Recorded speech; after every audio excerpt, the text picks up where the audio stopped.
सभी बच्चों का दिल से स्वागत है। नमस्कार, एक ओंकार। मैं आप सभी का प्यार से स्वागत करता हूं आज की इस प्यार भरी क्लास में। करियर विल ऐप आप सभी का दिल से स्वागत करता है। कैसे हैं मेरे बच्चों आप सभी लोग? बढ़िया, दुरुस्त। एक बार सभी बच्चे फटाफट से जुड़ जाएं मेरे साथ। नमस्कार नमस्कार, स्वागत करना चाहूंगा मेरे भाइयों आप सभी का। नमस्ते भाई अंकित, नमस्ते भाई जय सिंह, चंदन, जेठाराम, नमस्ते। सभी भाइयों का दिल से स्वागत करना चाहूंगा। निकिता, आदर्श, शालू, खुशी, योगेश, सूर्या, नमस्कार। पायल, कैसे हैं आप सभी लोग? कैसी हैं आप सभी लोग? नमस्कार नमस्कार नमस्कार। कैसे हैं भाई टिंकल, गौरव? सभी का दिल से स्वागत करना चाहूंगा। तो चलिए आज पढ़ाई शुरू करना चाहते हैं लेडीज एंड जेंटलमैन। आज हम प्यार भरी कहानी आप सभी के साथ मिलकर शुरू कर रहे हैं। मेरे प्यारे बच्चों, आज थोड़ा एग्जामिनेशन पॉइंट ऑफ व्यू से बात करते हैं। एग्जामिनेशन में लेडीज एंड जेंटलमैन, आप सभी बच्चों से वॉइसेस जो पूछे जाते हैं वो चॉइस में से एक मार्क करना है, यानी कि मल्टीपल चॉइस क्वेश्चन के आधार पर आप लोगों से क्वेश्चन पूछता है। मल्टीपल चॉइस क्वेश्चन के आधार पर सवाल कैसे पूछता है, चलो मैं आप लोगों के सामने कुछ सवाल लिख रहा हूं।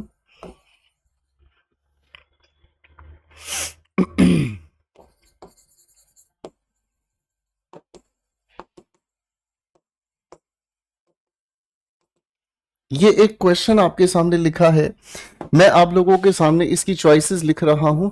ठीक है, एक एक करके चॉइसेस पर ध्यान दीजिएगा बेटा।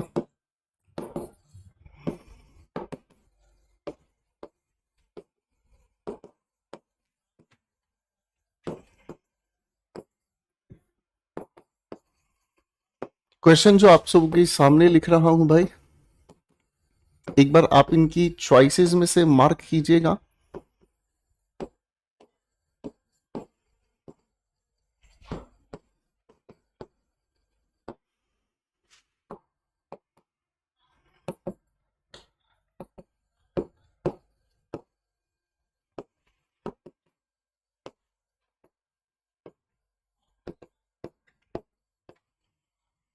अब जो सवाल मैं आप लोगों को दे रहा हूं, ये चॉइस वाले ऑप्शंस हैं आप लोगों के सामने। फटाफट से इन पर आप ध्यान दीजिएगा और मेहनत करना शुरू कीजिएगा। ठीक है बच्चों?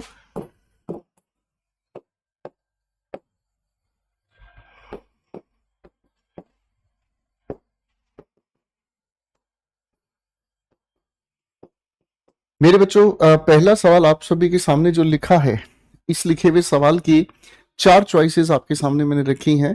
चारों के चारों चॉइसेस में से अपना एक आंसर मार्क कीजिएगा। चलो अब शुरू करो, फटाफट से मेहनत करने की कोशिश करो, फटाफट से जल्दी से लग जाओ बेटा। एक और सवाल देता हूं इसी बहाने आप लोगों को, ठीक है ना?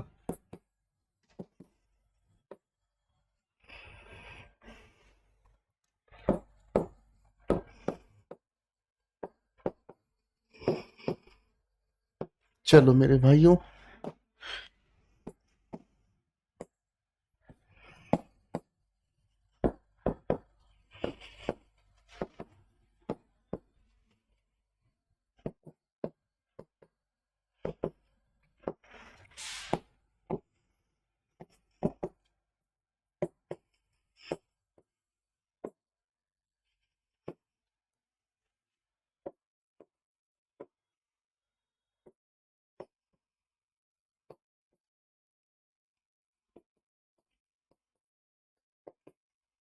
क्वेश्चंस को बड़े ध्यान से पढ़ना, जल्दबाजी बिल्कुल नहीं करनी है। ऑप्शंस के अकॉर्डिंग, हर एक ऑप्शन के अकॉर्डिंग मेरे प्यारे नन्हे मुझे बच्चों ध्यान से समझने की कोशिश करनी है।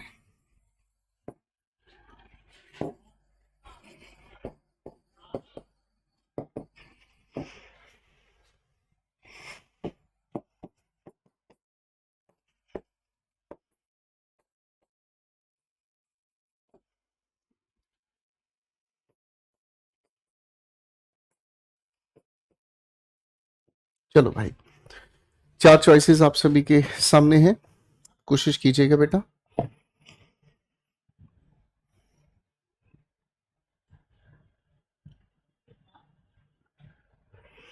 शाबाश, जल्दी से मेहनत करने की कोशिश करना, फटाफट से।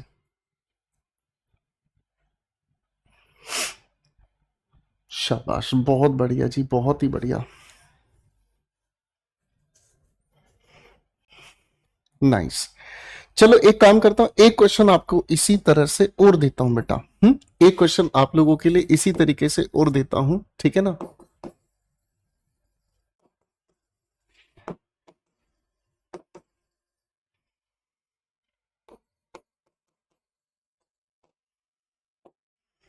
इसके बाद इसके कॉन्सेप्ट पर लेकर जाऊंगा।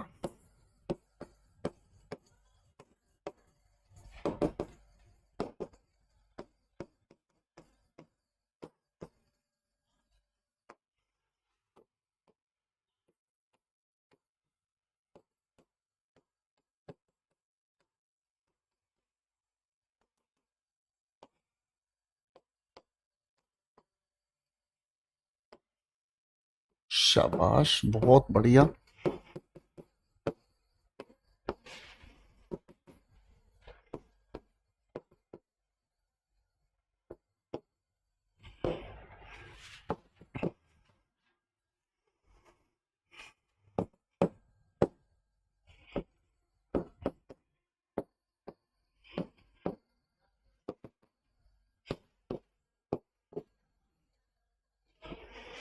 अब मेरे बच्चों इन लिखे हुए सवालों के चॉइसेस पर मार्क करें जल्दी से, फटाफट से।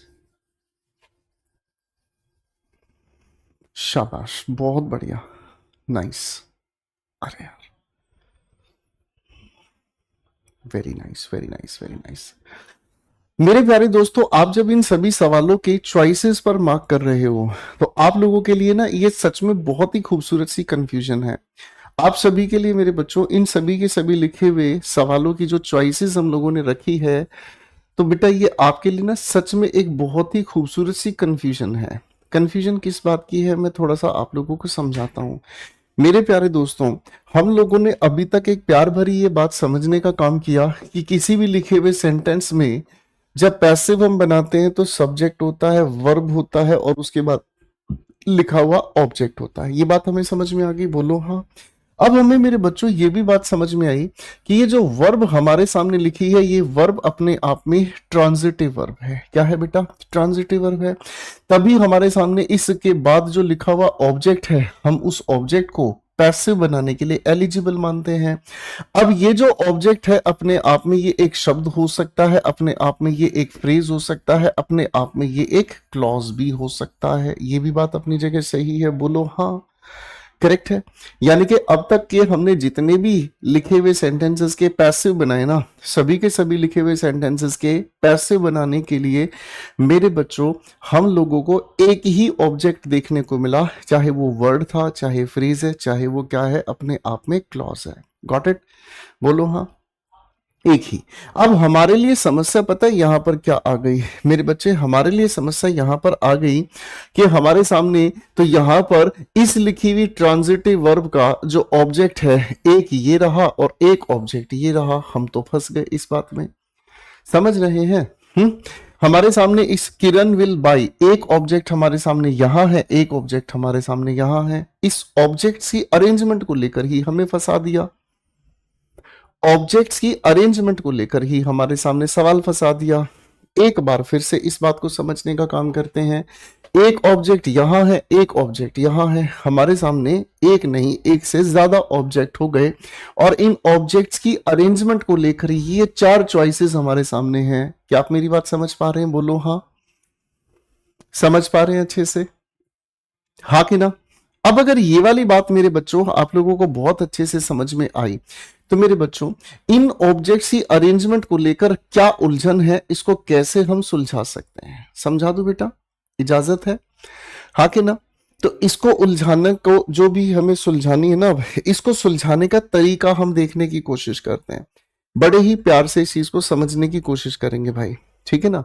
देखो मेरे बच्चे, हमारे सामने इस लिखे हुए सवाल की अगर हम बात कर रहे हैं, मैंने कहा नेहा सॉ हुम, नेहा ने किसे देखा। आप कहेंगे सर जी हुम का आंसर हमें दे रहा है ये हिम, बोलो हाँ।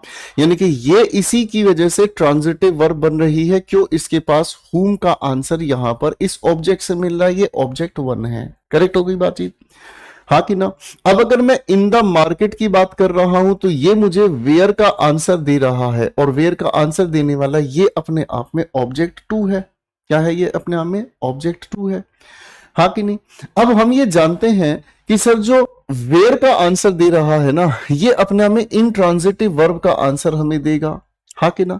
तो बाबू ये कहोगे ना आप लोग कि सर अगर ये इंट्रांजिटिव वर्ब का आंसर हमें दे रहा है तो इसी को हम लोग सेंटेंस की शुरुआत में तो नहीं लिख पाएंगे, सेंटेंस की शुरुआत में तो हम नहीं लिख पाएंगे। हाँ कि ना? ये तो पहले दो ऑप्शंस कट गए।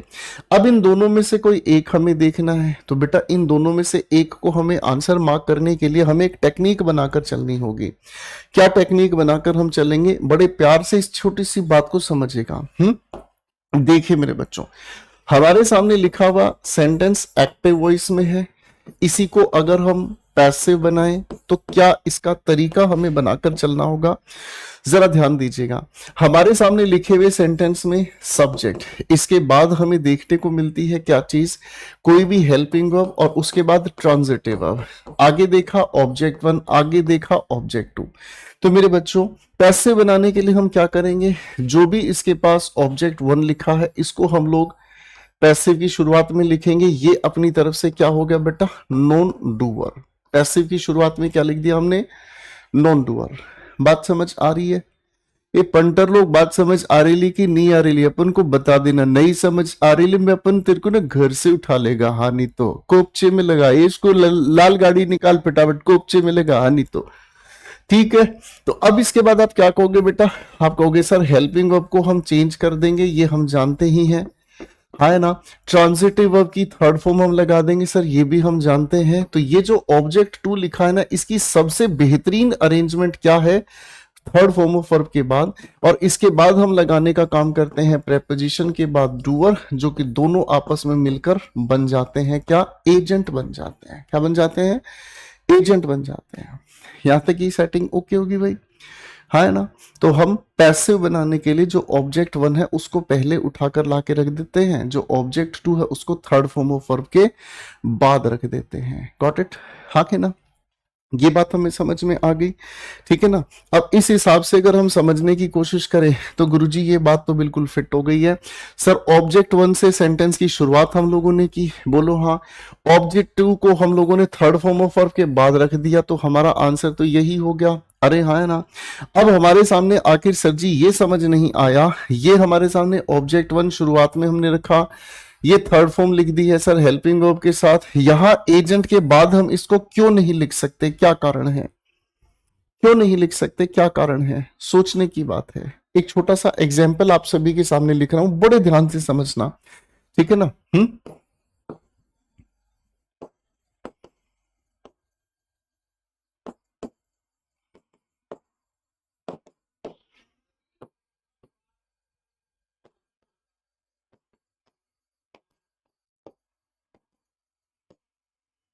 क्या इन दोनों लिखे हुए सेंटेंसेस के मीनिंग में कोई फर्क है मेरे प्यारे नन्हे मुन्ने बच्चों?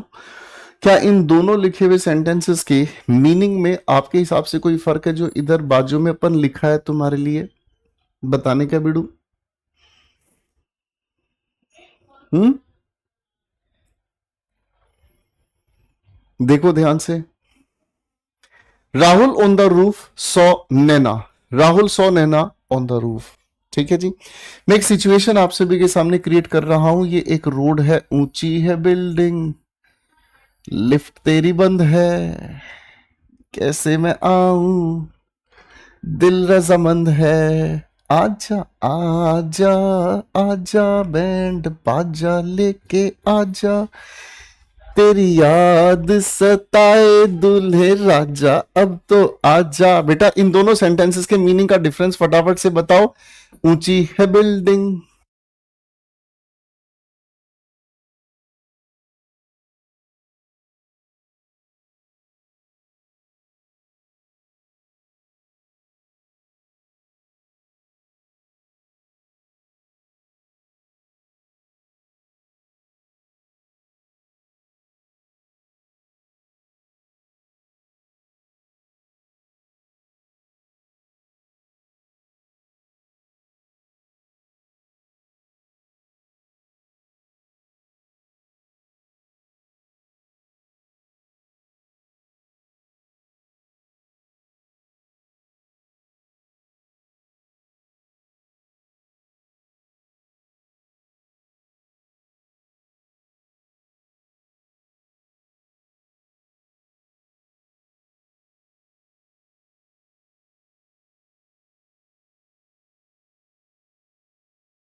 अब बेटा मैंने आप लोगों के सामने एक छोटी सी सिचुएशन लिखी है, ठीक है ना। एक छोटी सी सिचुएशन आप लोगों के लिए सामने लिखी है भाई साहब। Rahul on the roof saw Naina, Rahul saw Naina on the roof. अब इस सिचुएशन को ध्यान से समझेंगे। आप चोटियां देखकर समझ रहे हैं, तुक्का लगा रहे हैं, चोटियां हमने उड़ा दी। अब पहले वाक्य में छत पर कौन है? पहले वाक्य में छत पर कौन है? पहले वाक्य में Rahul on the roof saw Naina. छत पर कौन है? पहले वाक्य में राहुल छत पर है जिसने नैना को देखा। मेरी बात समझ रहे हैं? यहां पर पहले वाक्य के अनुसार राहुल छत पर है जिसने किसको देखा है? नैना को। ये पहले वाक्य के अनुसार मीनिंग हमें समझ में आ गया। करेक्ट हो गया भाई? पहले वाक्य में हमें ये बात समझ में आ गई कि राहुल जो है वो छत पर है और उसने नैना को देखा। अब नैना कहां पर है ये हमें नहीं पता। नैना नीचे भी घूम सकती है, नैना कहीं अपने घर के अंदर भी हो सकती, कहीं पर भी हो सकती है। क्या मेरी बात समझ में आ गई है? अरे हाँ है ना? ठीक है जी, ओके, ठीक है बेटा। सवाल नंबर 2 की बात कर लेते हैं बेटा। सवाल नंबर 2 की बात कहता है क्या? Rahul saw Naina on the roof. अब अगर हम कहने की कोशिश करते हैं तो राहुल ने देखा है नैना को और नैना कहां है? रूफ पर है। तो यानी कि ये किसकी इंफॉर्मेशन होगी? नैना की। दूसरे वाक्य के अनुसार सर ये हमारे सामने कौन है? राहुल, और इसने किसको देखा है? नैना को। नैना कहां पर है भाई? रूफ पर। बात समझ रहे हैं? इसका मतलब हमें ये छोटी सी प्यारी सी बात समझ में आ गई कि हम लिखे हुए किसी भी वाक्य में, हम लोग लिखे हुए किसी भी वाक्य में, मेरे बच्चों बड़े ध्यान से समझने की कोशिश करते हैं। हम लिखे हुए किसी भी वाक्य के अंदर जब भी हम किसी भी प्रेपोजिशन के साथ लिखे हुए नाउन या प्रोनाउन का यूज करते हैं तो वो उसी नाउन या प्रोनाउन की विशेषता बताता है जिसके लिए वो संबंधित है। मेरी बात समझ रहे हैं? अब इस लिखे हुए वाक्य में गड़बड़ क्या हो गई बेटा? इस लिखे हुए वाक्य में गड़बड़ ये हो गई, he was seen in the market by Neha. ठीक है ना जी? मार्केट में कौन था भाई? मार्केट में तो यही तो इंसान था, तो यही इंसान था, इसके पास आ गया है। यहां पर कौन हो गया है मार्केट में? आप कहोगे सर इसका मतलब तो मीनिंग अब हमें समझ में आया। मार्केट में कौन चला गया? नेहा चले गई। सर नेहा मार्केट में थोड़ी चली गई है। इसी वजह से हम लोगों ने इस चॉइस को भी उड़ा दिया। रीजन समझ आ गया अच्छे से? रीजन अच्छे से समझ आ गया? करेक्ट है भाई? हाँ कि ना? करेक्ट हो गया। सवाल नंबर 2 पर आ जाओ बेटा। Kiran will buy a car soon. Sir Kiran will buy what? What का आंसर हमें दे रहा है क्या? A car, object 1। Sir Kiran will buy when, when की वजह से ये हमारे सामने क्या हो गई? व्हेन की वजह से ये हमारे सामने इंट्रांजिटिव वर्ब का आंसर हो गया, तो कोई दिक्कत नहीं। ऑब्जेक्ट 1 से पैसिव। सर सून शुरुआत में लिखना गलत हो गया। ठीक है मेरे बच्चे, ऑब्जेक्ट 1 शुरुआत में तीनों ऑप्शंस में लिखा है, विल भी लिखा है, सून यहां पर गलत लिख दिया गया है, ये ऑप्शन कट गया भाई, है कि नहीं? सेकंड ऑब्जेक्ट वाली बात थर्ड फॉर्म के साथ होनी चाहिए, करेक्ट हो गया भाई। यहां पर किरण के साथ सून लगाने का मतलब किरण जल्दी, किरण जल्दी थोड़ी है, खरीदेगा जल्दी, तो ये भी हटा दिया हमने, खत्म होगी बात। अब रीजन समझ आ रहा है बेटा? हाँ कि ना? अब मेरे बच्चों इस लिखे हुए सवाल पर आ जाओ। इस लिखे हुए सवाल पर आ जाओ। Tanya painted the box red. Tanya painted what? आप कहेंगे सर पेंटेड व्हाट का आंसर हमें दे रहा है क्या चीज? बॉक्स। ऑब्जेक्ट 1 बिल्कुल सेट हो गया है। रेड अपने आप में हाउ का आंसर दे रहा है, इंट्रांजिटिव वर्ब का जवाब दे रहा है। ठीक है ना जी? तो बाबू ये रेड शुरुआत में लिखना गलत हो गया, है ना मेरे भाई? सर द बॉक्स, ऑब्जेक्ट 1 की शुरुआत हमने टेक दी भाई, यहां पर रेड को हमने थर्ड फॉर्म के बाद लिख दिया बेटा, ऑप्शन करेक्ट मिल गया। The box was painted by Tanya red. इसका मीनिंग कितना नॉनसेंस हो गया? बॉक्स को पेंट कर दिया गया तान्या के द्वारा, तान्या हो गई कैसी? लाल। अरे भाई साहब तान्या को लाल थोड़ी करना है, ठीक है जी? और ये तो पूरी तरह से नॉनसेंस हो गया। समझ में आ गई मेरे बच्चों बातचीत? कॉन्सेप्ट क्लियर हो गया अच्छे से? कॉन्सेप्ट अच्छे से क्लियर हो गया? ठीक है, तो अब हम आपको देने वाले हैं एक प्यार भरी गुगली। ठीक है, अब हम आपको देने वाले हैं एक प्यार भरी गुगली। अब गुगली क्या है उस पर थोड़ा सा फोकस कीजिएगा।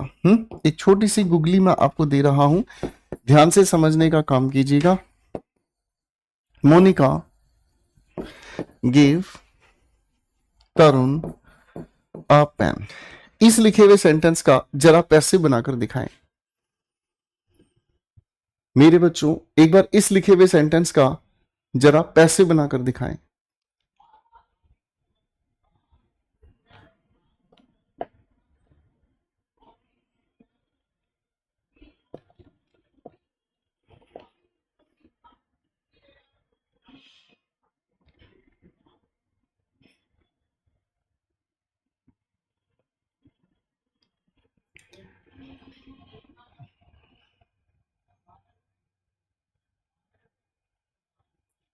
तो आप ये लिखेंगे सर इस लिखे हुए सेंटेंस में तो हम लोगों को एक गजब का खेला समझ आ रहा है। गजब का खेला क्या है, ध्यान से देखिएगा बेटा इस प्यार भरे एग्जाम्पल में। सवाल लिखा मोनिका गेव हुम, मोनिका ने किसे दिया, आप कहेंगे तरुण को दिया। सर ये हमें हुम का आंसर दे रहा है। अगर ये हुम का आंसर हमें दे रहा है तो यानी कि ये इस वर्ब को ट्रांजिटिव वर्ब का आंसर दे रहा है। ठीक है जी, ऑब्जेक्ट वन हो गया। मोनिका गेव व्हाट, मोनिका ने क्या दिया, तो सर व्हाट का आंसर हमें दे रहा है ये अप एंड, ये भी ट्रांजिटिव वर्ब का आंसर दे रहा है, बोलो हाँ। अब आप कहोगे सर देखो इससे पहले जो ये तीनों सेंटेंसेस हमने समझे, इससे पहले हमने ये फर्स्ट, ये सेकंड और ये वाला जो थर्ड सेंटेंस हमने समझा, ये तीनों के तीनों एक ही ट्रांजिटिव वर्ब का आंसर दे रहे थे। एक ही ऑब्जेक्ट ट्रांजिटिव वर्ब का आंसर हमें दे रहा था। क्या आप मेरी बात समझ में आ रही है? एक ही ट्रांजिटिव वर्ब का आंसर हमें मिल रहा था। ठीक है, इसीलिए मेरे बच्चों ये वाला जो कॉन्सेप्ट हमारे सामने है ना, इस कॉन्सेप्ट को अगर हम कायदे से समझें तो इस लिखे हुए कॉन्सेप्ट को हम मोनोट्रांजिटिव कॉन्सेप्ट कहते हैं। क्या कहते हैं बेटा? मोनोट्रांजिटिव कॉन्सेप्ट कहते हैं। मोनोट्रांजिटिव में मोनो का मतलब क्या हुआ? एक हुआ। मोनो का मतलब क्या हुआ? एक, जिसमें एक ट्रांजिटिव वर्ब का ऑब्जेक्ट हमें मिले, बोलो हाँ। जिसमें क्या मिले? एक ट्रांजिटिव वर्ब का ऑब्जेक्ट हमें मिले, है ना। जबकि अभी जो सेंटेंस मैंने आपके सामने लिखा है, आप कहेंगे सर उसमें तो हमें एक नहीं दो ऑब्जेक्ट मिल रहे हैं। और जब आप लोगों को दो ऑब्जेक्ट देखने को मिलते हैं तो ऐसे मामले में हम इसे डाय ट्रांजिटिव कहते हैं। भाई मोनो का मतलब एक होता है दोस्तों और डाया का मतलब दो होता है। तो यहां पर ट्रांजिटिव कितने हो गए बेटा? आप कहेंगे सर यहां ट्रांजिटिव दो हो गए, यानी कि दो ट्रांजिटिव वर्ब के ऑब्जेक्ट हमें देखने को मिलेंगे। बात कुछ कुछ समझ आ रही है? पंटर लोग, बोलने का बिडू लोग, जल्दी से बोलने का बिडू लोग। तो ऐसे मामले में अपन जब पैसिव बनानेंगे इनके, तो कैसे पैसिव बनाने के बेटा? ध्यान से समझने का बिडू लोग। तो हमको एक प्यारी सी बात ये समझ में आएगी कि देखो सर, पहली बात तो ये, ओ माय गॉड ये तो गाना याद आ गया। पहली बात तो ये तू टिकटॉक टिकटॉक चलती है, माना ये तेरी क्वेश्चन की गलती है। बात को ध्यान से समझना मेरे बच्चे।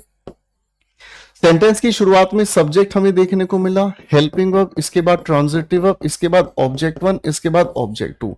अब डाय ट्रांजिटिव होने का मतलब ये दोनों के दोनों जो ऑब्जेक्ट है वो किसके आंसर हमें दे रहे हैं? ये दोनों के दोनों हमें किसके बारे में आंसर दे रहे हैं?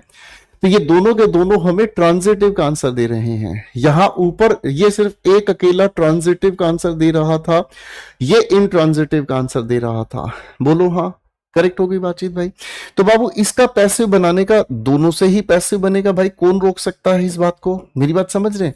पहला तरीका तो यही हो गया, पहला तरीका यही होगा कि ऑब्जेक्ट वन पहले चिपका दो, हेल्पिंग वर्ब उसके बाद, ट्रांजिटिव वर्ब की थर्ड फॉर्म लिख दी हमने, इसके बाद हमने ऑब्जेक्ट टू को, देखो ऑब्जेक्ट वन से पैसिव हम बना रहे हैं, ऑब्जेक्ट टू की जो अरेंजमेंट है वो थर्ड फॉर्म के बाद हम लिख देंगे, इसमें तो कोई दिक्कत नहीं। आगे हमने प्रेपोजिशन लिखकर डूअर लिख दिया। ये तो हमारी बात पहली समझ में आ गई, ये तो बात हमें पहली समझ में आ गई बेटा, हाँ या ना? करेक्ट है, बात समझे? अब अगर हम इसी का दूसरा पैसिव बनाना चाहें तो दूसरा पैसिव बनाने का तरीका क्या हुआ? ऑब्जेक्ट टू को उठाकर पहले लाएंगे, ऑब्जेक्ट टू पहले ले आए भाई, पैसिव की हेल्पिंग वर्ब बदल कर लिखी जाती है, इसको दोबारा तो मैं नहीं लिखूंगा, चेंज हेल्पिंग वर्ब, अंडरस्टूड है, ठीक है भाई। अब इसके बाद हम लोगों को ट्रांजिटिव वर्ब की थर्ड फॉर्म लिखनी पड़ी, सेट बॉस। अब क्योंकि ऑब्जेक्ट टू को हमने पहले उठाकर रख दिया तो ऑब्जेक्ट वन की व्यवस्था कहां रखेंगे? तो आप कहेंगे सर ऑब्जेक्ट वन को natural third form of verb के बाद लिखेंगे। अब इस बात को लिखते वक्त एक बात आपको ध्यान रखनी है, इस ऑब्जेक्ट वन से पहले या तो टू या फिर प्रेपोजिशन फोर हम कंपलसरी जोड़ते हैं। क्या बोले हम? अरे बोलो भैया, क्या बोले हम? या तो प्रेपोजिशन टू या फिर प्रेपोजिशन फोर, अपने अर्थ के अनुसार इनमें से कोई भी एक प्रेपोजिशन हम यहां लगा देते हैं। Got it? ठीक है। और इसके बाद का हमारा जो वाक्य है बाबू वो तो अपना सेट है ही, ठीक है भाई। तो जब डाय ट्रांजिटिव हमारे सामने होते हैं बेटा, जब डाय ट्रांजिटिव हमारे सामने होते हैं तो डाय ट्रांजिटिव्स को हम दोनों तरीके से पैसिव बना सकते हैं, ठीक है, तो बाबू डाय ट्रांजिटिव हमारे सामने ये एग्जाम्पल है, इसके दोनों तरह से पैसिव मैं आप लोगों के साथ मिलकर बनाता हूं। पहला पैसिव, ऑब्जेक्ट वन पहले उठाकर हमने रखा, तरुण वॉज गिवन। ऑब्जेक्ट टू इसके बाद रख दिया, अ पेन, आगे लिख दिया बाय, मोनिका को हम बिल्कुल आखिर में भेज देंगे। खत्म हो गया भाई, हाँ कि ना। इसी का दूसरा पैसिव हम बना सकते हैं, ऑब्जेक्ट टू को उठाकर हम लेकर आए, हमने क्या लिखा, अ पेन वॉज गिवन। अब पेन किसको दिया गया, किसको, को का अर्थ है तो टू चिपका देंगे, के लिए अर्थ है तो फोर चिपका देंगे, वेरी सिंपल। तो टू के अनुसार हम लगाएंगे, किसको दिया गया, तरुण को, आगे लिखा बाई, और ये हो गया मोनिका। मोनिका क्वेश्चन सेट कर दो। ठीक है जी भाई, ओके गाइस, अच्छे से कॉन्सेप्ट क्लियर हो गया बेटा? बढ़िया हो गया मामला, ठीक है जी, ठीक है जी, हाँ कि ना। अब मेरे बच्चों आ जाओ, अब मैं आप लोगों को डाय ट्रांजिटिव के एक दो क्वेश्चंस दूंगा, आप उनको फटाफट से बनाकर दिखाएंगे, ठीक है।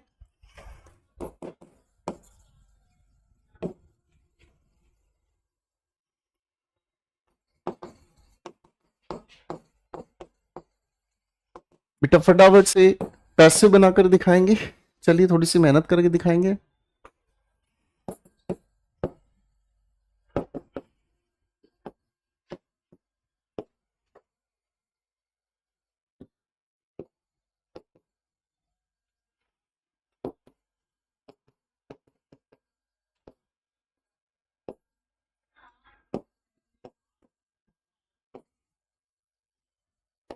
चलो बेटा बनाओ फटाफट से, पैसे बना के दिखाओ।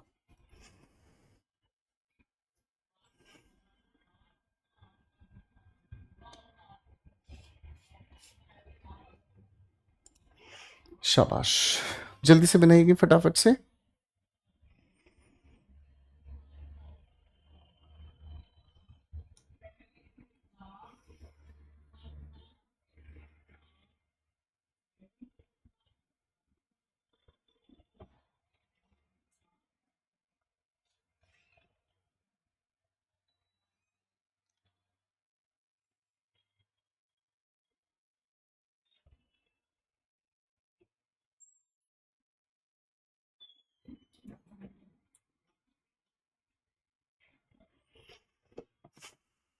आइए बच्चों, अब मैं भी आप लोगों के साथ मिलकर इन दोनों क्वेश्चंस पर मेहनत करता हूं।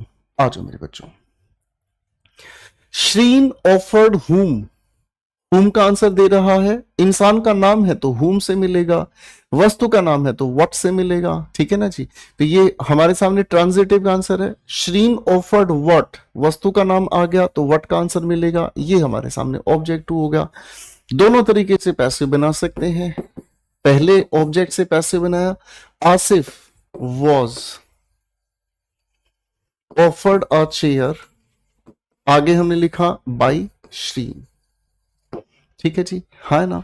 अब बेटा ऑब्जेक्ट टू से पैसे बनाएंगे, हम क्या कहेंगे, अ चेयर वॉज ऑफर्ड टू, भाई किसको दी गई, आसिफ, और उसके बाद क्या लिखेंगे, बाई श्रीन।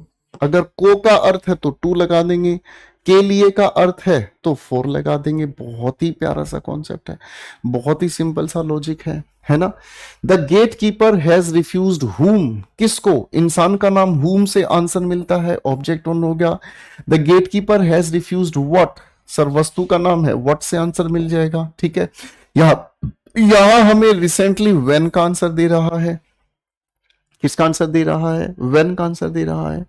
अब पैसिव बनाएंगे बेटा, पहले ऑब्जेक्ट से पैसिव बनाया तो क्या कहेंगे, they have been refused the tickets. जो भी ऑब्जेक्ट है सब थर्ड फॉर्म ऑफ वर्ब के बाद चिपका दो, घबराहट की बात नहीं है। By the gatekeeper, gatekeeper को शॉर्ट में मैंने जी के लिख दिया, गेट कीपर को मैंने शॉर्ट में जी के लिख दिया, कोई दिक्कत तो नहीं मेरे बच्चे, ओके गाइस। अब बेटे इस सवाल नंबर मतलब ऑप्शन ऑब्जेक्ट नंबर 2 से भी पैसिव बनाएंगे, आ जाओ मेरे बच्चे समझेंगे ध्यान से। मैंने क्या लिखा, द टिकट्स, द टिकट्स आगे लिखा हैव बीन रिफ्यूज्ड, किसको मना किया गया? देम, तो टू लगाकर हम लगा देंगे देम। रिसेंटली भी तो अपने आप में एक ऑब्जेक्ट का ही काम कर रहा है, बेसिकली एक एडवर्ब है, ठीक है ना जी। अब इसको हम यही लगा देंगे रिसेंटली। आगे हम लिखा बाय द गेटकीपर। इजी था, बिल्कुल बिल्कुल इजी था बडीज, है कि नहीं? सेट है भाई, अच्छे से बन गए। तो ये ऑब्जेक्ट बेसिस पर क्वेश्चंस आपको परेशान करेंगे, लेकिन आप अब परेशान नहीं होंगे, है कि नहीं? इजी, ठीक है। तो एक काम करता हूं, मैं आप लोगों को ना फिर से 2-3 क्वेश्चंस देता हूं, थोड़ी सी और मेरे लिए मेहनत करेंगे। फिर से 2-3 क्वेश्चंस दे रहा हूं, ठीक है? आ जाओ फटाफट से।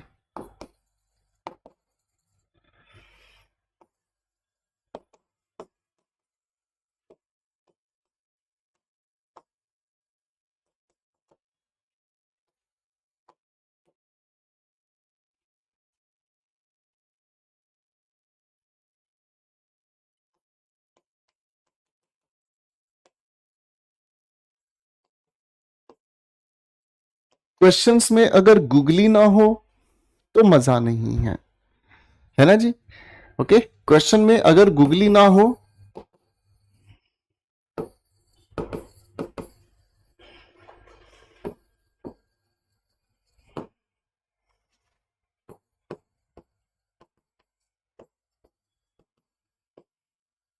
तो मजा नहीं है। हम्म,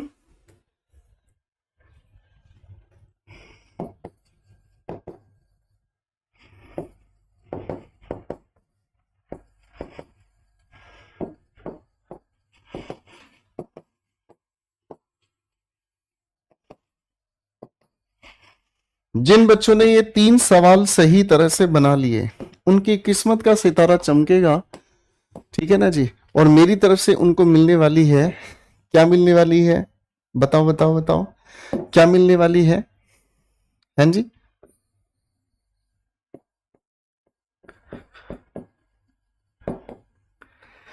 ठीक है भाई, अब बना के दिखा दो बेटा 3 सवाल।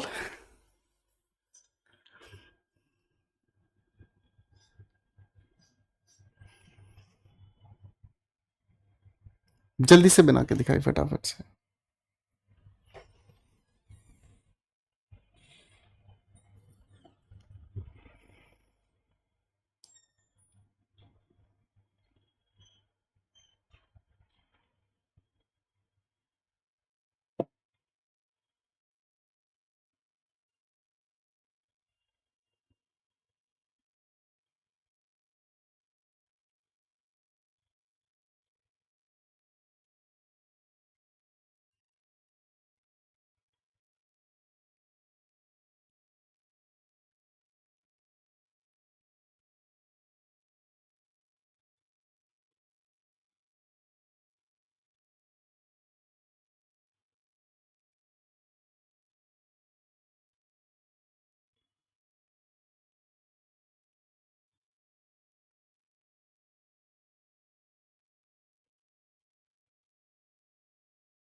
चलें बेटा, डिस्कशन शुरू करें प्यार भरा।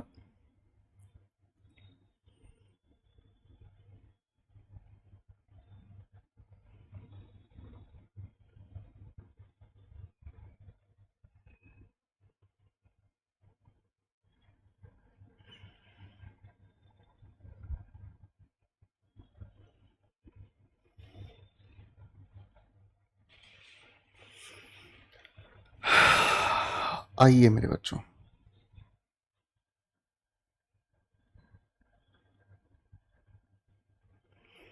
मजा आने वाला है अब हम सभी बच्चों को, ठीक है जी।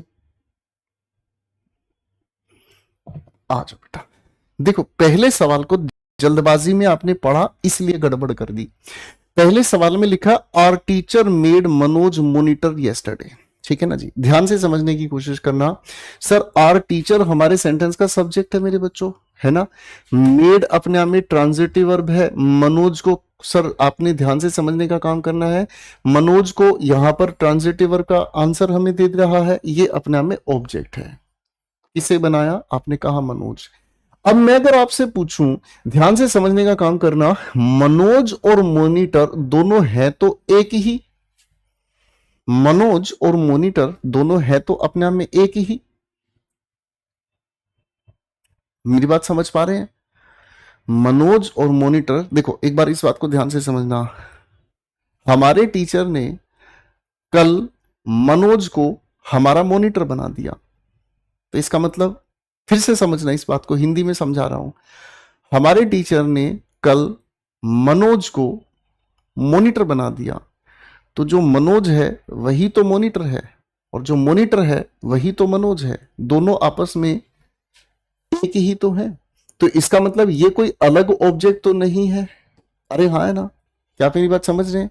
यहां पर ये इस मनोज की ही तो इंफॉर्मेशन दी जा रही है। क्या दी जा रही है? ये मनोज को ही इंफॉर्मेशन दी जा रही है। क्या आप मेरी बात समझ रहे हैं?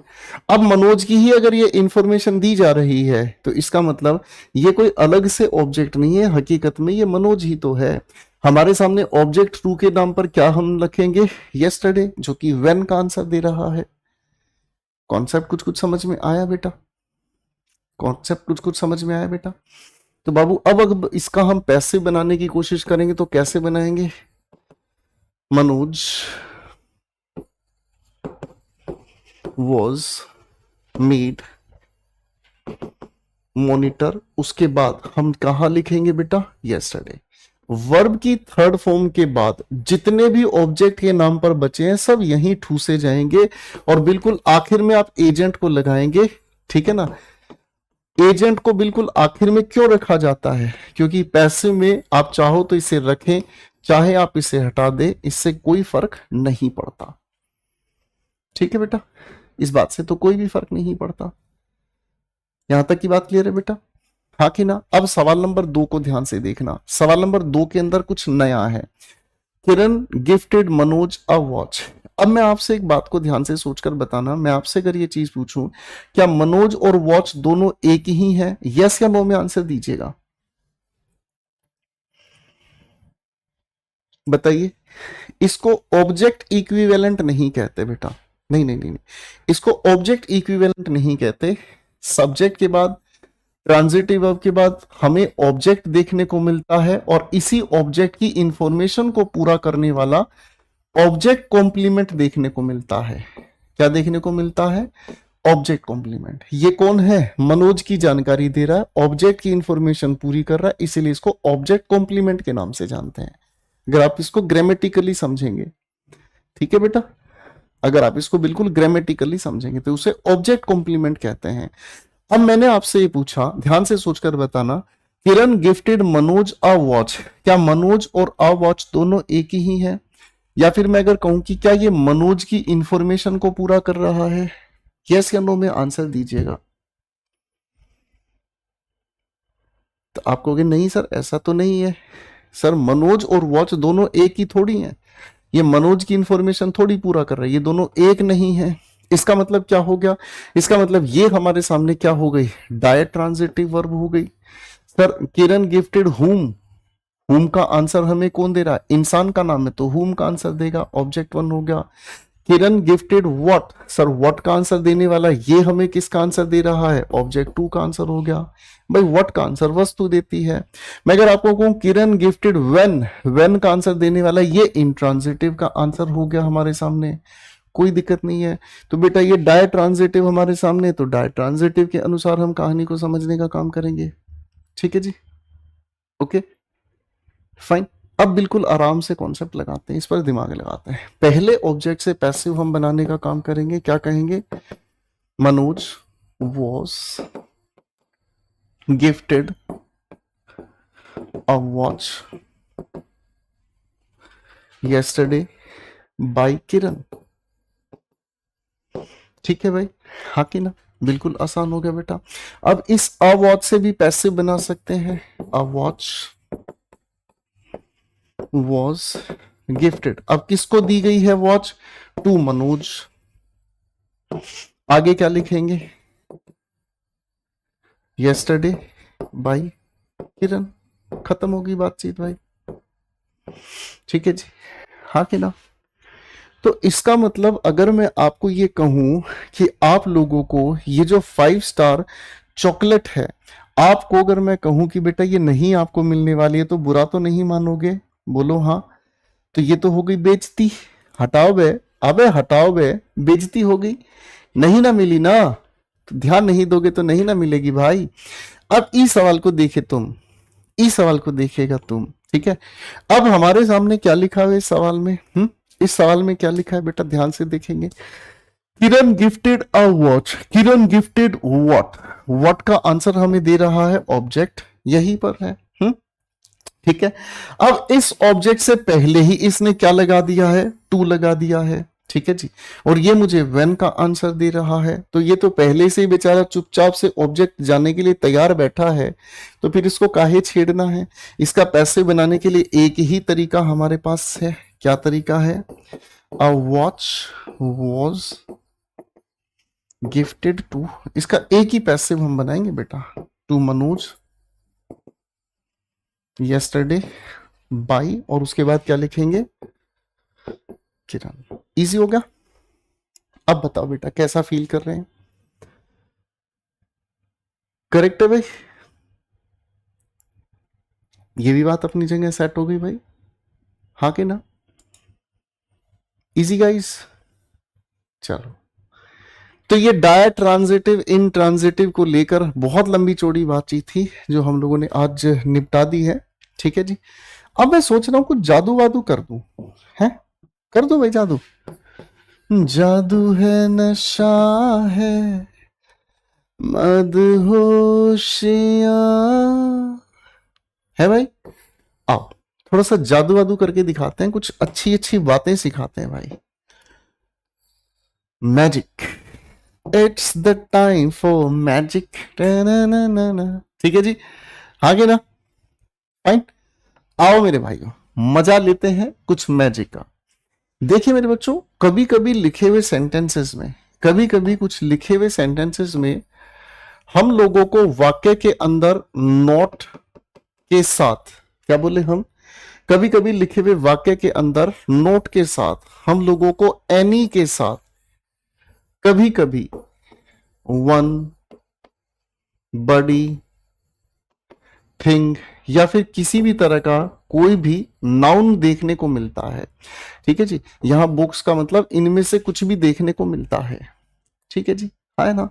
तो बाबू जब ये अलग अलग हमें देखने को मिलते हैं तो इस बातचीत को हम कहते हैं ये अलग है। नॉट और एनी से जुड़ा हुआ शब्द ये अलग है, इसीलिए हम इसको स्प्लिट कहेंगे। स्प्लिट का मतलब ये दोनों अलग अलग है। ठीक है जी।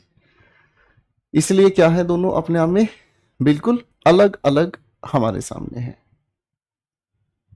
ठीक है जी, हाँ कि ना? ठीक है जी, इसमें तो कोई दिक्कत नहीं है बेटा, हाँ कि ना? इजी हो गया बेटा। अब यहां से खेला हमारे सामने शुरू हो गया। ठीक है जी। अब यहां से हमारे सामने खेला शुरू हो गया कि अगर ये अलग हैं तो जब हम इनको चेंज करते हैं तो ये आपस में क्या हो जाते हैं? आप कहोगे सर अलग है तो ये आपस में क्या हो जाते हैं? चिपक जाते हैं, मर्ज हो जाते हैं। मर्ज होने का क्या तरीका हुआ? नोट को हटाकर हम नो लिख देते हैं और इसके साथ जो भी शब्द लिखा है वो इसके साथ ही जुड़ जाता है। चाहे वो नो के साथ लिखा वन है, चाहे वो नो के साथ लिखा बडी है, चाहे वो नो के साथ लिखा थिंग है, चाहे वो कोई भी लिखा हुआ नाउन है, वो इसके साथ जुड़ जाता है। अब ये कमाल की बात कहां पर काम आती है बेटा? ये कमाल की बात कहां पर काम आती है? ये कमाल की बात काम आती है अगर एक्टिव वॉइस में लिखा है तो पैसिव में मर्ज कर दो, और अगर पैसिव में स्प्लिट लिखा है तो बेटा एक्टिव में मर्ज कर दो। ठीक है, एक काम करते हैं, थोड़ी सी प्यारी मेहनत कराने के लिए दो सेंटेंस तुम्हारे सामने हम लिख रहा है। एक सेंटेंस हम तुम्हारे सामने लिखा है बे, I can not say anything. ठीक है भाई, एक सवाल मैंने आपके सामने लिखा, दूसरा सवाल मैंने लिखा, मैंने कहा नो बॉडी हेल्प्ड नैना। बेटा इन दोनों सेंटेंसेस को जरा पैसिव बनाकर दिखाओ फटाफट से।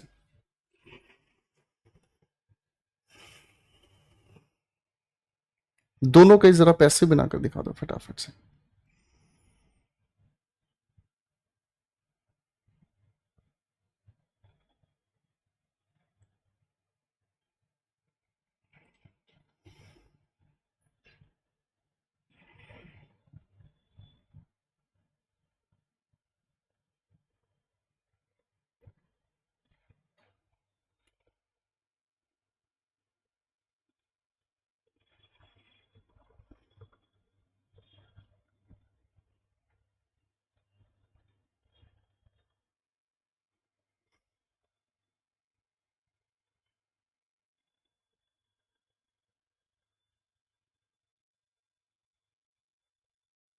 शाबाश।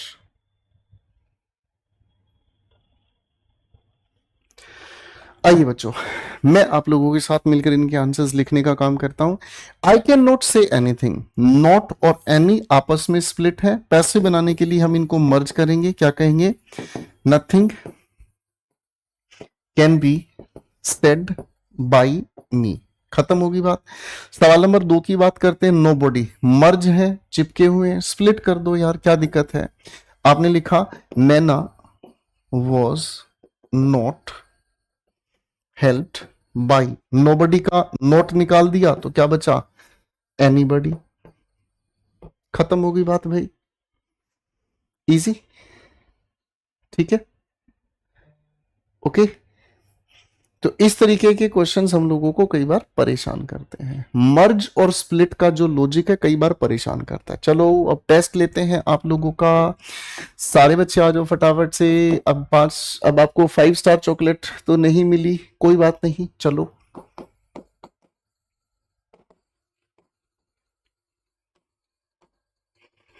इन लिखे हुए सेंटेंसेस का एक्टिव है तो पैसिव चेंज करें, और बेटा अगर पैसिव है तो एक्टिव चेंज करेंगे।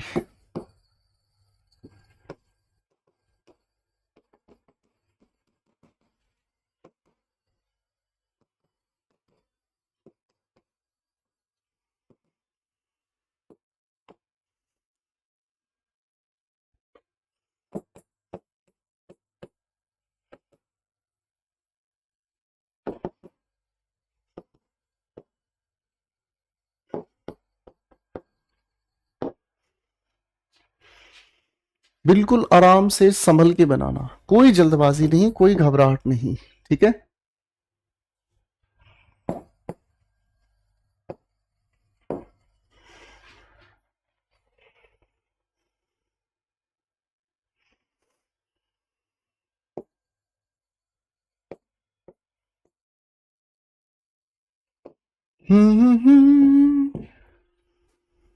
है अपना दिल तो आवारा, न जाने किस पे आएगा। है अपना दिल तो आवारा, न जाने किस पे आएगा।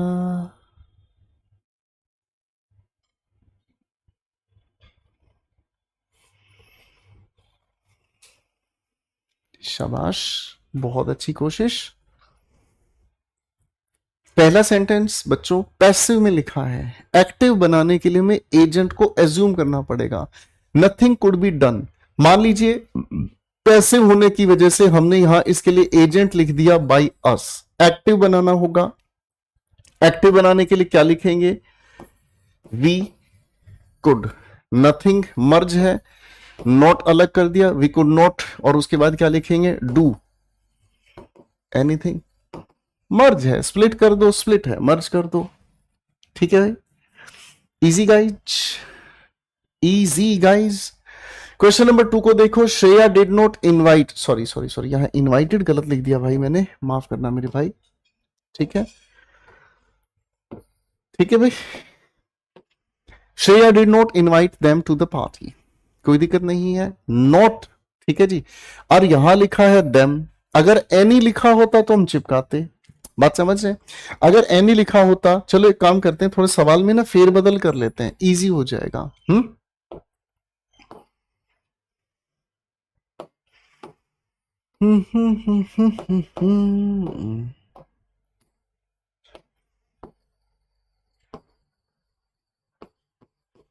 मैंने लिख दिया है यहां पर एनी मेंबर, ठीक है जी। तो अब इसका पैसिव बनाने के लिए हम क्या करेंगे बेटा, एनी को और नोट को आपस में मर्ज किया तो हम क्या लिखेंगे, no member was invited to the party.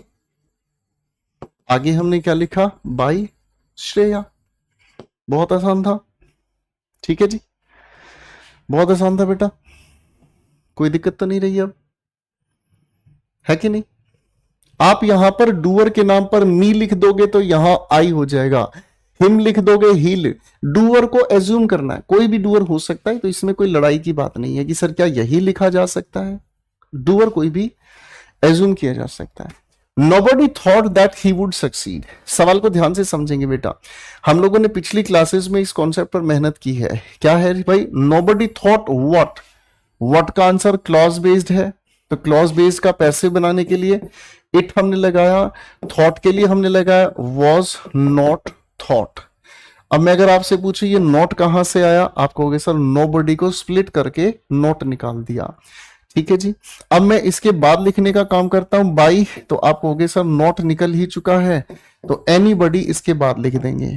अब देखो मजेदार बात क्या है, जब आप यहां नोट लिख दिए हो, ये हमारे सामने क्या है, ये हमारे सामने एक जनरल डूअर है कि नहीं? आप इसे लिख भी सकते हैं, नहीं भी लिख सकते। हालांकि आपके पेपर में ना चॉइस बेस्ड क्वेश्चन होगा, आपके पेपर में ना चॉइस बेस्ड क्वेश्चन होगा, मतलब ये नहीं लिखा हुआ हो तो घबराने की जरूरत नहीं। आप समझना कि नोबडी से नोट निकला है, एनीबडी इसने पैसे बनाते वक्त जनरल डूअर को रिमूव कर दिया है, ठीक है ना। अब जिस बच्चे को ये मर्ज स्प्लिट का कॉन्सेप्ट नहीं पता, वो बच्चा आखिर तक अपना सिर खुजलाएगा, वो कहेगा नोट कहां से आ गया। चलो चैलेंज करते हैं, फिर वो ढूंढेगा यूट्यूब पर, यूट्यूब पर उसे मिलेंगे एक बकैतबाज, वो कहेंगे अरे ऐसे भी हो सकता है, वैसे भी हो सकता है। फिर वो बकैतबाज पेपर में बच्चे का कूड़ा भी करवाते हैं और उनकी जेब से बेवजह के 100 रुपए भी फुकवाते हैं। तो भाई आप कौन सी लाइन में है, क्लास में शुरू से ध्यान से पढ़ लिया तो दिक्कत नहीं, ध्यान से नहीं पढ़ा तो बेटा पेपर में जाके फंसोगे। ये वो क्वेश्चन हैं, ओके भाई। It was not thought by any बडी, उसके बाद क्या लिखेंगे, दैट ही वुड सक्सीड। खत्म हो गया बेटा। आखिरी सवाल बड़ा मजेदार है, ठीक है ना जी, है ना। वो बचपन में वो नहीं सुनते थे, छोटे बच्चे आजकल भी सुनते, हा हा टमाटर बड़ा मजेदार, हा हा टमाटर बड़ा। ये सवाल भी बहुत मजेदार है। मैं आपको एक बात समझाऊं, बड़े ध्यान से समझने की कोशिश करना। ये जो नेवर लिखा होता ना, इस नेवर का मतलब होता है not plus ever, not plus ever, ठीक है जी। तो इस नेवर को स्प्लिट करेंगे इस एनी वन के साथ, हम क्या लिखेंगे, नो वन। उसके बाद क्या लिखेंगे, इज एवर। हर्ट की थर्ड फॉर्म हर्ट ही होती है, बाई नहीं, हाँ बात समझ में आ गई बेटा, हाँ कि नहीं?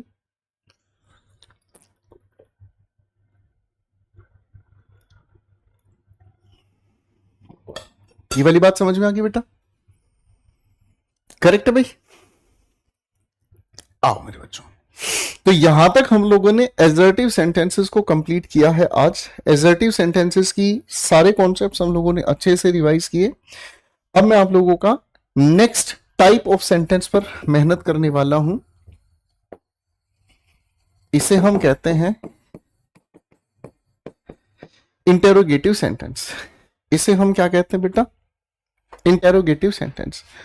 अब जरा मुझे ये बताओ मेरे बच्चों, ये जो इंटेरोगेटिव सेंटेंस होते हैं ये कितनी तरह के होते हैं और क्या काम होता है इंटेरोगेटिव सेंटेंस का, भाई बताना जरा फटाफट से। इंटेरोगेटिव सेंटेंस कितनी तरह के होते हैं और इनका कैसे बनाया जाता है, इनको याद करो, पहले दिन की क्लास में बताया है मेरे बच्चों। तो आपको इंटेरोगेटिव सेंटेंस दो तरह के होते हैं, ठीक है ना जी। अब दो तरह के कौन से होते हैं, एक होता है बेटा क्लोज एंडेड क्वेश्चन।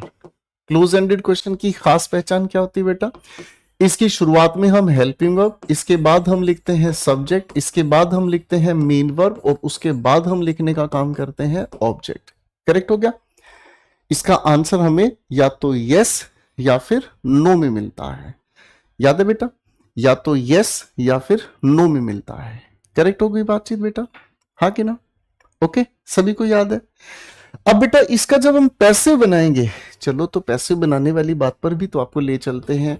चलो मोटू फटाफट से क्वेश्चन का पैसे बनाना सीखते हैं, क्योंकि पैसे बनाने के लिए ही हम इस क्लास में जुड़े हैं। हा हा, अब मजा आएगा।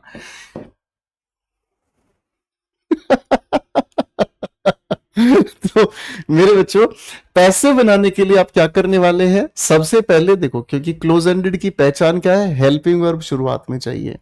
पैसे बनाने के लिए इस हेल्पिंग वर्ब को तो हम शुरुआत में ही रखेंगे, यानी कि हेल्पिंग वर्ब के लिए हम क्या करेंगे? चेंज्ड हेल्पिंग वर्ब, बदली हुई हेल्पिंग वर्ब हम शुरुआत में रखेंगे, और इसके तुरंत बाद हम लिखने का काम करेंगे क्या चीज? Non doer. नॉन डूअर का मतलब ऑब्जेक्ट। करेक्ट है? इसी के अनुसार ये हेल्पिंग वर्ब लगेगी। ठीक है ना जी? यहां पर ये हेल्पिंग वर्ब इसके अनुसार लग रही थी, यहां हम इस ऑब्जेक्ट को नॉन डूअर बनाएंगे तो ये हेल्पिंग वर्ब इसके अनुसार लगेगी। तो कॉमन सेंस की बात है भाई, है ना भाई? इसके बाद हम लिखने का क्या काम करेंगे बेटा? इसके बाद हम लिखेंगे मेन वर्ब की थर्ड फॉर्म, और उसके बाद हम लिखने का काम करेंगे प्रेपोजिशन। इसके बाद हम लिख देंगे डूअर। गाइच, ये बात समझ में आ रही है? गाइच करेक्ट है? हाँ के ना? ये बात सेट होगी बेटा? क्या आप मेरी बात समझ में आ रही है? इजी है? ठीक है। अब इस बात को बड़े ध्यान से समझना बेटा, अब इस बात को बड़े ध्यान से समझने का काम करना। मैं 3 सवाल आपके सामने लिख रहा हूं, क्योंकि जब आप इनके पैसे बनाएंगे तो ये छोटी सी बात तुरंत आपकी समझ में आ जाएगी। ठीक है ना? Okay. Was he washing the clothes? पैसे बनाकर दिखाएं फटाफट से। ठीक है।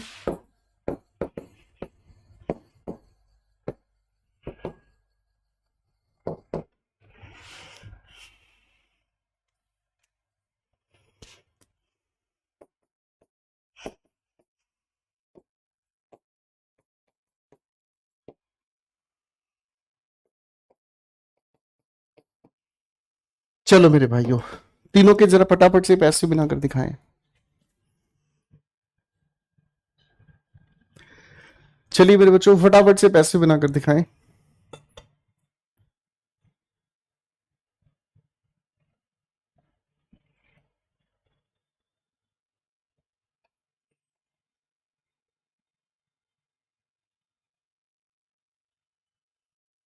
शाबाश।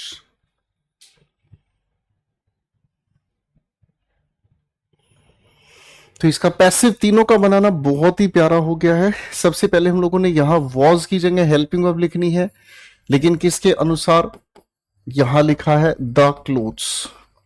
क्लोथ्स क्या है? प्लूरल। प्लूरल की वजह से वॉज की जगह वर लिख देंगे। इजी हो गया बेटा। वॉशिंग के साथ आईएनजी जुड़ा है, तो हम क्या लिखेंगे? Were the clothes being washed. आगे हमने एजेंट लिखा बाय हिम। खत्म होगी बात बेटा। सवाल नंबर 2 पर काम करते हैं। Did he sell his house? कोई दिक्कत नहीं बेटा, इस डिड की जगह वॉज या वर आएगा। आएगा किसके अनुसार? हिज हाउस के अनुसार। हिज हाउस सिंगुलर है, इसी के लिए लिख दिया वॉज। ठीक है ना? वॉज हिज हाउस, और उसके बाद हमने क्या लिखा? Sold by him. ठीक है भाई। Has Naman lost his watch? पैसे बनाने की कोशिश करेंगे हम। कैसे बेटा? हिज वॉच को शुरुआत में लिखेंगे, सिंगुलर होने की वजह से हैज लिख दिया बेटा। परफेक्ट के पैसे में बीन लगाते हैं, और उसके बाद हम क्या लगाते हैं? लोस्ट बाई, और ये लिख दिया हम लोगों ने नमन। खत्म हो गई बात। ठीक है जी। तो ये किसका स्ट्रक्चर है बेटा? क्लोज एंडेड का स्ट्रक्चर है। किसका स्ट्रक्चर है बाबू? क्लोज एंडेड का स्ट्रक्चर है। कोई बात मुश्किल नहीं। ओके। अब बनाते हैं हम क्लोज एंडेड के बाद अगला ढांचा ओपन एंडेड का, है ना? चलो बेटा, ओपन एंडेड। आज इसके ना बेसिक्स पूरे कर लेते हैं। ओपन एंडेड की शुरुआत में हमें लिखना क्या पड़ता है? क्वेश्चन वर्ब, हेल्पिंग वर्ब, उसके बाद हम लिखने का काम करते हैं सब्जेक्ट, मेन वर्ब। अगर कोई ऑब्जेक्ट है इसके बाद तो हम लिख देंगे भाई, ठीक है। अगर कोई ऑब्जेक्ट है तो उसके बाद हम लिख देंगे भाई, ठीक है। इतनी ही हम लोगों को बात करनी है, ठीक है भाई। ओके गाइस, अब बेटा हम ओपन एंडेड पर काम करेंगे। तो बेटे इसका पैसिव कैसे बनाना है हमें? देखो बहुत प्यार से बनाएंगे। इसका पैसिव बनाने के लिए हम क्या लिखेंगे बेटा? देखो सबसे पहले तो हमें ये याद रखना पड़ेगा भाई, क्वेश्चन वर्ड शुरुआत में आने की वजह से ही तो ये ओपन एंडेड क्वेश्चन है। तो क्वेश्चन वर्ड की शुरुआत तो क्वेश्चन वर्ड से ही हम करेंगे, क्वेश्चन वर्ड से ही शुरुआत करेंगे, कोई दिक्कत नहीं। अब इसके बाद हमें क्या लिखना है बेटा? हमें इसके बाद जो भी ऑब्जेक्ट यहां लिखा है उस ऑब्जेक्ट को नॉन डूअर की कैटेगरी में हम रखेंगे। इसी के अनुसार हम हेल्पिंग वर्ब लिखेंगे, आगे थर्ड फॉर्म, और उसके बाद हम लिखेंगे क्या चीज? प्रेपोजिशन। और उसके बाद हम क्या लिखेंगे बेटा? जो भी हमारे सेंटेंस का डूअर है। ठीक है जी, हाँ के ना? ठीक है भाई, करेक्ट है दोस्तों, इसमें तो कोई दिक्कत नहीं है कि नहीं? इजी। अब एक काम करते हैं बेटा, अब एक काम करते हैं, 3 सवाल आपके सामने लिख रहा हूं, बड़े ध्यान से देखने की कोशिश करना। 3 सवाल आपके सामने लिख रहा हूं, ठीक है। पहला सवाल, व्हाट डिड ही से? पैसिव बनाकर दिखाएं।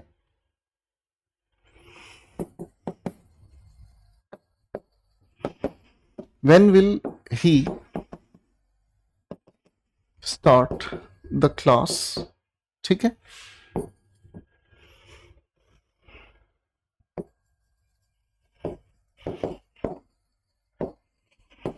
वेरी ठीक हो। तीनों का पैसिव बनाकर दिखाएं फटाफट से। बस ये आखिरी कॉन्सेप्ट और समझाना, फिर छुट्टी करेंगे बच्चों। बातों को तेरी हम भुला ना सके, होके जुदा हम ना जुदा हो सके।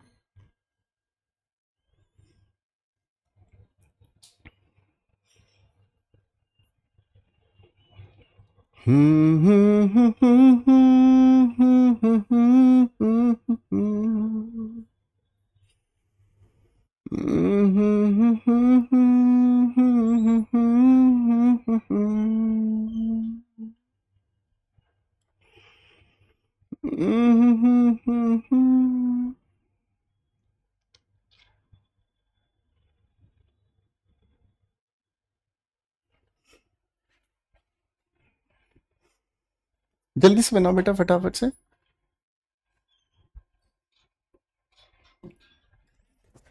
आइए बच्चों समझना शुरू करते हैं। सेंटेंस 1 हमारे सामने है, व्हाट डिड ही से। आप कहोगे सर जी देखो कमाल की बात तो ये है, यहां पर इस से के बाद तो कोई ऑब्जेक्ट है ही नहीं, इसका तो कोई ऑब्जेक्ट है ही नहीं, हाँ कि नहीं? तो यानी कि अगर हम इसको देखेंगे तो ये ट्रांजिटिव वर्ब का आंसर हमें दे रहा है, क्योंकि व्हाट या हुम से हमें ट्रांजिटिव वर्ब का आंसर देखने को मिलता है। करेक्ट है बेटा, बात समझे? सवाल नंबर 2 की बात करते हैं, तो आप कहेंगे सर व्हेन का आंसर तो इंट्रांजिटिव वर्ब बना देती है इसे, हाँ कि ना? बिल्कुल ठीक होगा। When will he start what? Sir start के बाद ये व्हाट का आंसर दे रहा है, यानी कि ये इसे ट्रांजिटिव वर्ब का आंसर दे रहा है। अगले सवाल को अगर हम ध्यान से देखेंगे तो यहां हमारे सामने वेयर इंट्रांजिटिव का आंसर दे रहा है, गो के पास कोई ऑब्जेक्ट नहीं है, इसका मतलब ये भी इंट्रांजिटिव वर्ब ही है। पहले ये एनालिसिस ध्यान से हमें समझने की जरूरत है। आप जितनी स्पीड से, जितनी जल्दबाजी से ये पैसिव बनाते जा रहे हैं ना, आपको ना ये बात ध्यान से समझनी जरूरी थी। बात को ध्यान से समझना। मैं अगर आपके सामने एक सेंटेंस लिख रहा हूं, बहुत प्यार से इस सवाल को देखने की कोशिश करना, ठीक है ना जी? ओके।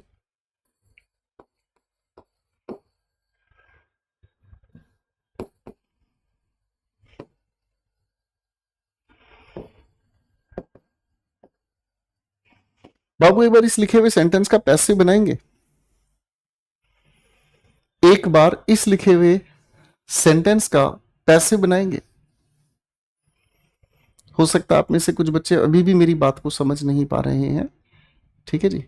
हो सकता है आप में से कुछ बच्चे अभी भी मेरी बात को नहीं समझ पा रहे हैं। अब आप समझेंगे जो मैं यहां इन सेंटेंसेस में कहना चाह रहा हूं। एक बार इस सेंटेंस का पैसिव बनाकर दिखाएं। चलिए,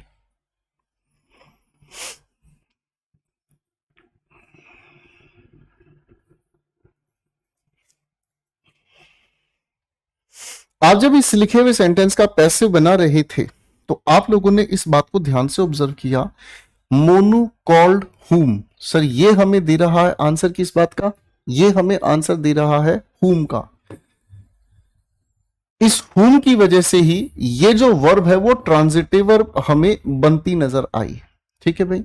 यहां पर ये जो मुझे आंसर दे रहा है ये व्हेन का आंसर दे रहा है, इसी की वजह से ये अपना में इनट्रांजिटिव वर्ब का आंसर हुआ।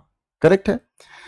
यानी कि अगर हमारे सामने लिखे हुए सेंटेंस के अंदर एक से ज्यादा ऑब्जेक्ट हैं, अगर हमारे लिखे हुए सेंटेंस, फिर से सुनना इस बात को ध्यान से, अगर लिखे हुए सेंटेंस के अंदर एक से ज्यादा ऑब्जेक्ट हैं, एक से ज्यादा शब्द ऑब्जेक्ट की जगह लिखे हुए हैं, तो उनमें से कोई ऐसा शब्द हो सकता है जो हमें ट्रांजिटिव का आंसर दे जाए, जैसे यहां मीनू ने आंसर हमें दिया, और कोई ऐसा भी शब्द हो सकता है जो ट्रांजिटिव का आंसर नहीं इनट्रांजिटिव का आंसर दे, जैसे कि यस्टरडे हुआ।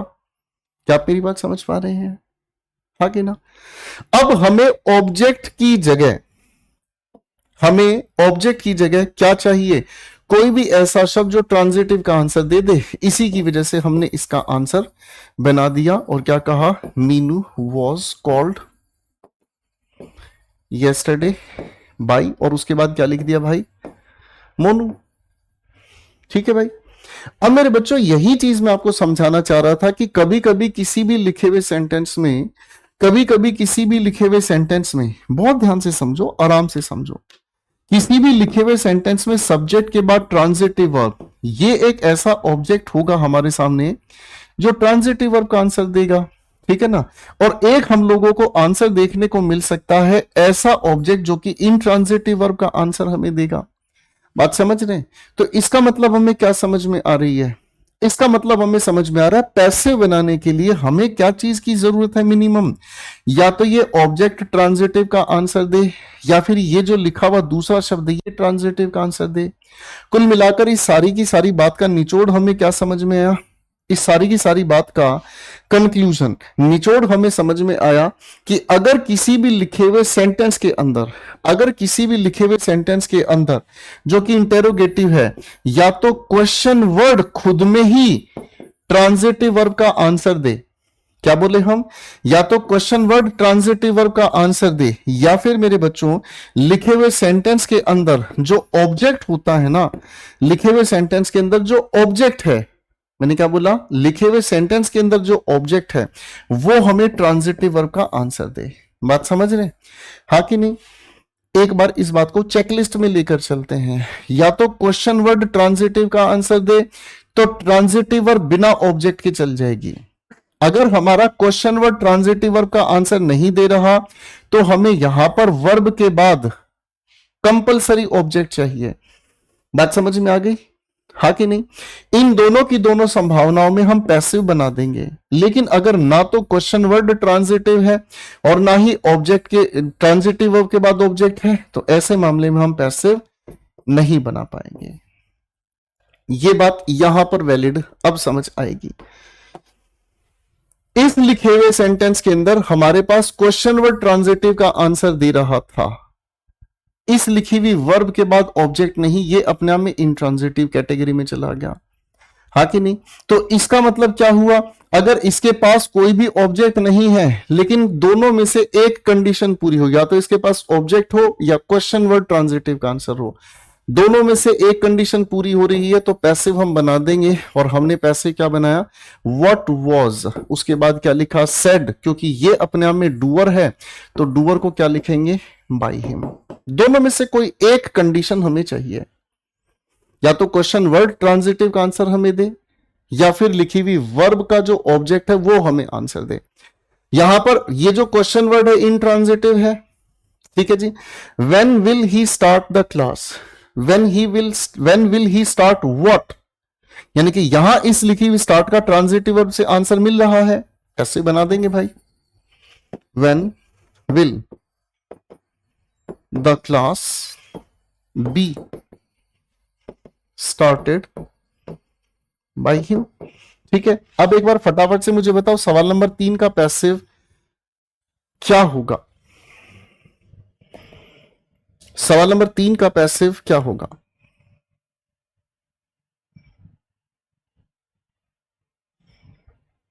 बताइए जरा।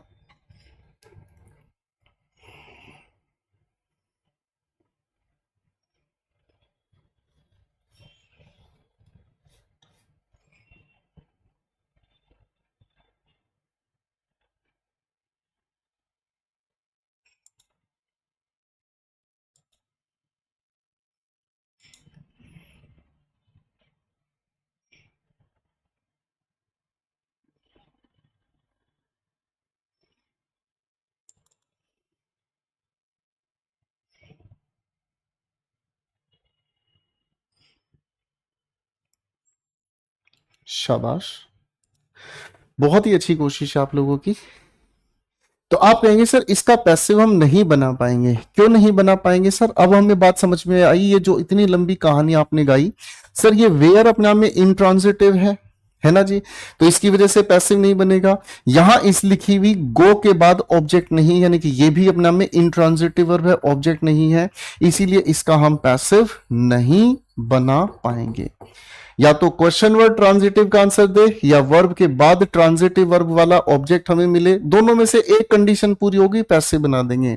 दोनों में से कोई कंडीशन पूरी नहीं तो फिर हम इसका पैसिव नहीं बना पाएंगे। यहां तक की बात समझ में आ गई अच्छे से?